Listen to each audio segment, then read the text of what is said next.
Right, in this occasion, I would like to talk about the explanation of my understanding for two reading materials that have been provided, and I learned about the birth of conversation analysis, or CA. So, according to Scaglop's report on his introduction of his lecture's publication, it was a long history before finally the conversation analysis could be found and created. The birth of conversation analysis, or CA, basically came from the work and research of Harvey Sachs. He is a sociologist who earlier received a Bachelor of Arts, or BA, degree at Columbia College. And after he graduated, he started to have an interest in how the legal system worked. And eventually, he met Harold Garfinkel, with whom he shared the same interest in academics. So, furthermore, Sachs continued his study of sociology at Berkeley, where he focused on studying labor law and industrial relations. At that time, he still remained in touch with Garfinkel, with whom he was co-principal with Edward Ross of the University of Colorado, on a huge research project that supported a series of conferences in Los Angeles, or LA, in which Sachs took part. And then in 1963, Garfinkel arranged for Sachs to move to LA, where they served as fellows at the Center for the Scientific Study of Suicide in Los Angeles, where Sachs then worked with Scaglov.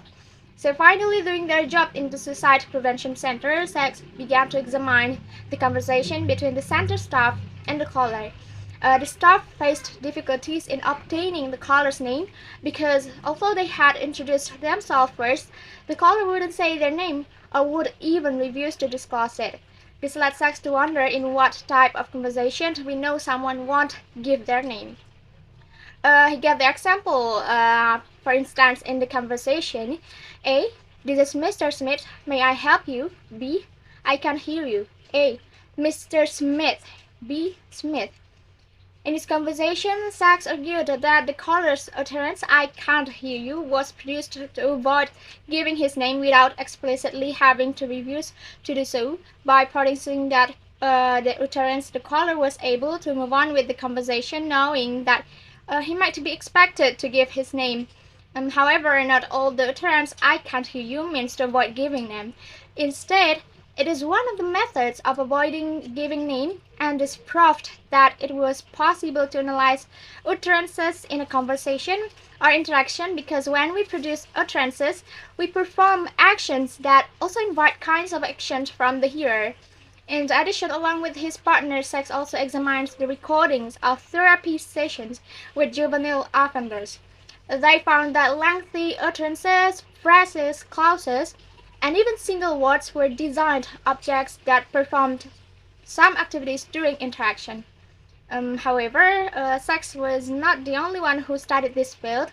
There was also Austin, a British philosopher who developed theory of speech acts, which also analyzes utterances, but basically their analysis were different because Austin's theory analysis was based on artificially constructed examples of sentences, whereas Sachs was based on the recordings of real-life interactions.